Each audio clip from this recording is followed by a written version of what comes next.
In the summer of 2003, I stumbled across the premiere issue of Art Doll Quarterly. Within the pages, I discovered the extraordinary dolls of Akira Blunt. This was the first time I'd even heard of art dolls, and my initiation was awe-inspiring. What even was an art doll? This new magazine introduced me to the genre and to Akira.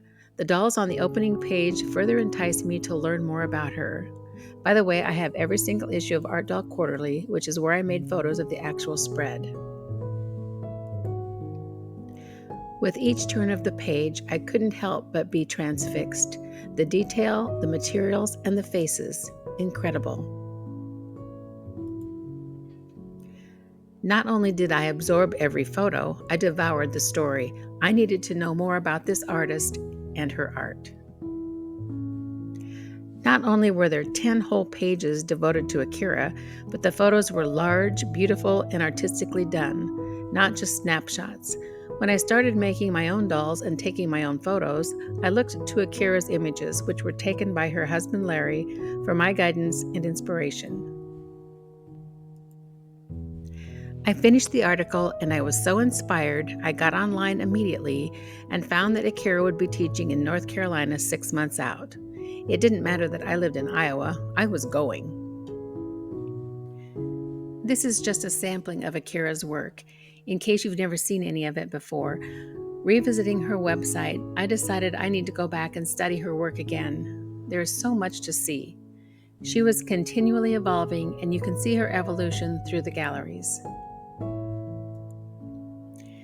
These are the 3 dolls of Akira's that I own. The first I bought from her at the workshop in 2004. She had it there for our class to see one of her finished pieces. I had to call my husband to get the okay on an art doll price tag. I hand-carried her on the plane, checking my sewing machine instead, which ultimately did not survive airline baggage care. But that didn't matter. I had this wonderful piece of Akira's. I was always checking her website and saw that she'd made a few cloth dolls again. I emailed her that I really liked them. She wrote back and said that I was the only person who'd commented on them. I emailed back and said I'd take this one. I loved her transition to twigs for legs and arms and really had a hard time making a decision on which one I wanted to add to my collection. I chose this piece because of the softness of the little lace skirt, and the stockings, and the short blonde hair, and the bird, and the gloves, and the pouch, and the shoes. Yes, I am obsessed. It was a hard decision, but based on her history,